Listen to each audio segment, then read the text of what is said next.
আমার চ্যানেলে তোমাদের সকলকে স্বাগত।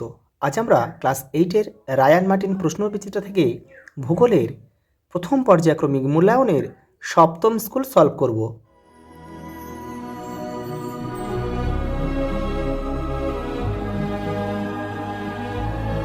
প্রথম প্রশ্ন দেখো, রাশিয়ার কোলা উপদ্বীপের গভীরতম কৃত্রিম গর্তটির গভীরতা কত?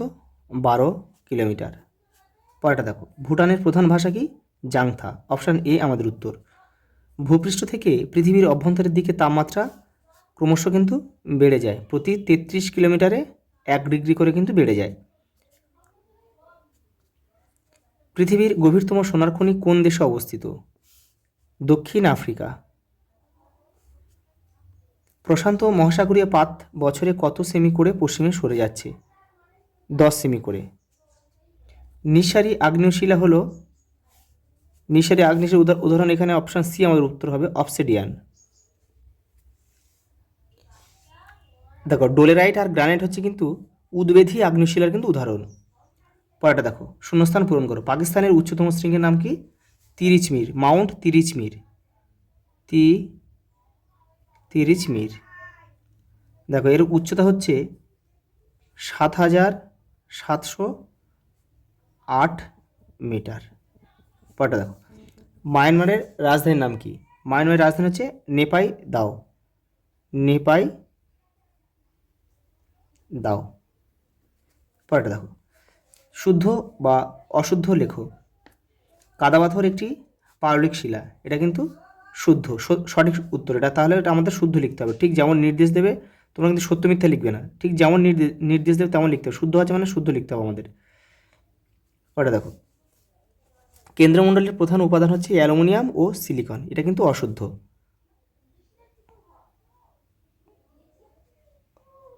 অশুদ্ধ।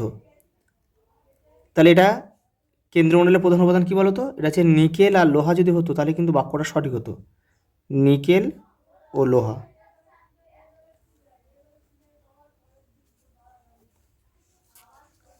পরেরটা দেখো, পাকিস্তানের জলসেচ ও কৃষিকাজ সম্পর্কে লেখো। তোমাদের বইয়ের 77 নম্বর পেজে উত্তরটা রয়েছে, দেখে নাও। দেখো, এটা কিন্তু মান 2-এ দিয়েছে। দেখো, জলসেচ আর কৃষিকাজ হচ্ছে এখান থেকে, এটা পুরোটা লিখলে কিন্তু ভালো হয়, কিন্তু মান 2-এ যেহেতু দিয়েছে তোমরা এখান থেকে লিখবে, এখান থেকে এইটুকুনি লিখবে, তারপরে এখান থেকে এটা লিখে দেবে, তাহলে কিন্তু মান 2-এর মতো হয়ে যাবে। আর যদি 5 থাকতো তাহলে কিন্তু এটা পুরোটা তোমাদের লিখতে হতো। পরের প্রশ্ন দেখো, টিকা লেখো অ্যাস্থনোস্ফিয়ার। তোমাদের বইয়ের 5 নম্বর পেজে উত্তরটা রয়েছে। এই যে দেখো, এই যে অ্যাস্থনোস্ফিয়ার, এটা কিন্তু মান 2-এ দিয়েছে। মান 2-এ দিয়েছে মানে তোমাদের কিন্তু এতটা পুরোটা লিখতে হবে না, তোমরা এখান থেকে এই পর্যন্ত লিখবে। পরেরটা দেখো, ভুটান থেকে ভারতের আমদানিকৃত দ্রব্যগুলির নাম লেখো। অর্থাৎ ভুটান থেকে ভারত কি কি নিয়ে আসে সেটা আমাদের লিখতে হবে। এই দেখো, তোমাদের 77 নম্বর পেজে রয়েছে বইয়ের। দেখো, এই যে ভুটান, দেখো এটা হচ্ছে ভারতের রপ্তানি দ্রব্য, অনেকে ভুটানে ভারতে এগুলো পাঠায়, কিন্তু আমাদের চেয়েছে এইটা ভারতের আমদানি দ্রব্য। এই ভুটান থেকে কী কী নিয়ে আসে দেখো, বড় এলাচ, বিভিন্ন ফল, জ্যাম, জেলি, পশম ও পশমজাত দ্রব্য। পরের প্রশ্ন দেখো, মান 3-এ রয়েছে, অপসারী ও অভিসারী পাত সীমানার মধ্যে পার্থক্য লেখো। দেখে নাও, এই দেখো, অপসারী পাত সীমানা, অভিসারী পাত সীমানা। দেখো, এখানে পাতগুলির পরস্পর বিপরীত দিকে সরে যায়, এটা হচ্ছে অপসারিতে। আর অভিসারিতে এখানে পাতগুলি পরস্পরের দিকে সরে আসে। এখানে পাতের ধ্বংস বা সৃষ্টি হয় না। এখানে ভারী পাত হালকা পাতের নিচে প্রবেশ করলে পাতটি ধ্বংস হয়ে যায়। দেখো, 3-এটা দেখো, এই পাত সীমানা বরাবর মধ্য আটলান্টিক শৈলশিরা গঠন করে, মানে অপসারী পাত সীমানা। আর অভিসারী দেখো, এই পাত সীমানায় পাহাড়, দ্বীপ বা দ্বীপপুঞ্জ সৃষ্টি হয়। পরের প্রশ্ন দেখো, ভূমিকম্পের প্রাকৃতিক কারণগুলি উল্লেখ করো।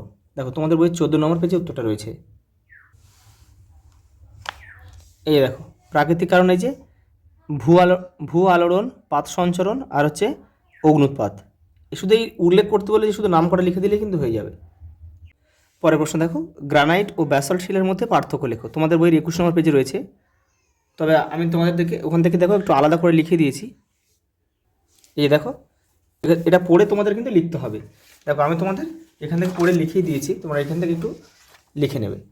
এই দেখো গ্রানাইট আর ব্যাসল্ট রয়েছে। দেখো এই শিলায় মহাদেশীয় ভূত্বক তৈরি হয়, এই শিলায় মহাসাগরীয় ভূত্বক তৈরি হয়। দেখো এই শিলার রং হালকা সাদা ধূসর থেকে গোলাপি, আর এই শিলা গাঢ় ধূসর থেকে কালো রঙের হয়। এই শিলা অপ্রবেশ্য, আর এই শিলায় প্রবেশ্যতা যথেষ্ট বেশি। এই শিলায় গঠিত ভূমিরূপ গোলাকার হয়, আর এই শিলায় গঠিত ভূমিরূপ সাধারণত চ্যাপ্টা আকৃতির হয়। এটা তোমরা একটু লিখে নিও। পরের প্রশ্ন দেখো, চিত্রের সাহায্যে শিলাচক্রের বিবরণ দাও। তোমাদের বইয়ের 24 নম্বর পেজে উত্তরটা রয়েছে। এই দেখো মান 3 যেহেতু দিয়েছে, তোমরা এখান থেকে লিখবে, এখান থেকে লিখে এই ছকটা দেবে, দিয়ে তোমাদের কিন্তু এই পর্যন্ত লিখতে হবে, তারপর পুরো নাম্বারটা পাবে কিন্তু। এই যে এই পর্যন্ত। পরের প্রশ্ন দেখো, মোহ স্কেল কি? এটা তোমাদের বইয়ের 26 নম্বর পেজে রয়েছে। দেখো এই যে মোহ স্কেল, এই যে এটা এখান থেকে লিখবে। খনিজের কাঠিন্য পরিমাপের স্কেল হলো মোহ স্কেল, যার সূচক মাত্রা 1 থেকে 10। এই স্কেল অনুসারে সর্বনিম্ন কাঠিন্যের খনিজ হলো ট্যাল্ক এবং সর্বোচ্চ কাঠিন্যের খনিজ হলো হিরে। পরেরটা দেখো, কাস্ট ভূমিরূপ কাকে বলে? তোমাদের বইয়ের 25 নম্বর পেজে উত্তরটা রয়েছে। দেখো এই যে এইখান থেকে তোমাদের লিখতে হবে, চুনাপাথরযুক্ত অঞ্চলে নদী বা বৃষ্টির জল মাটিকে দ্রুত ক্ষয় করে ভূগর্ভে গিয়ে ছোট বড় নানা আকৃতির গর্তের সৃষ্টি হয়। এই ধরনের ভূমিরূপের নাম হচ্ছে কাস্ট ভূমিরূপ। দুটো উদাহরণ দিয়ে দেবে, স্ট্যালাকটাইট আর স্ট্যালাগমাইট। পরেরটা দেখো, যান্ত্রিক উপায়ে গঠিত পাললিক শিলা কয় প্রকার এবং প্রত্যেক প্রকার শিলার বিবরণ দাও। তোমাদের বইয়ে দেখো 22 নম্বর পেজে রয়েছে, এটা কিন্তু মান 3। এই দেখো, যান্ত্রিক উপায়ে গঠিত পাললিক শিলা 3 প্রকার। এই যে কাদা পাথর, বেলে পাথর আর কংগ্লোমারেট। এইগুলো সম্বন্ধে কিন্তু তোমাদের একটু লিখতে হবে। এই যে এখানে নিচ থেকে লিখতে হবে, চুনা পাথর, বেলে পাথর আর কাদা পাথর সম্বন্ধে তোমাদের কিন্তু এখানে লিখতে হবে। দেখো ওর সঙ্গে একটা প্রশ্ন দিয়েছে, শিলা থেকে মাটি সৃষ্টির প্রক্রিয়া আলোচনা করো। তোমাদের বইয়ের 27 নম্বর পেজে উত্তরটা রয়েছে, এটা লিখতে হবে। এই যে শিলা থেকে মাটি সৃষ্টি, এটা কিন্তু পুরোটা লিখতে হবে এই পর্যন্ত, এখান থেকে এই পর্যন্ত লিখবে। পরেরটা দেখো, গ্রানাইট শিলার রূপান্তরিত রূপটির নাম কি হচ্ছে? নিস।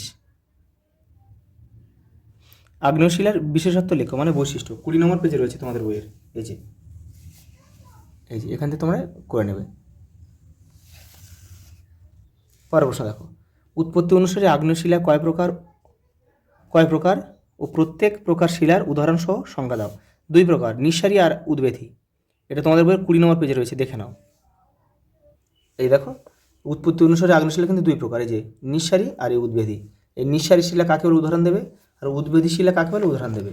আর উদ্বেধীকে আবার 2 ভাগে ভাগ করা যায়, এই যে পাতালিক, উপপাতালিক আর পাতালিক। এটাও কাকে বলে লিখবে, আর একটা করে উদাহরণ দিয়ে দেবে। এই পর্যন্ত। আজ এই পর্যন্ত, দেখা হবে পরের ভিডিওতে।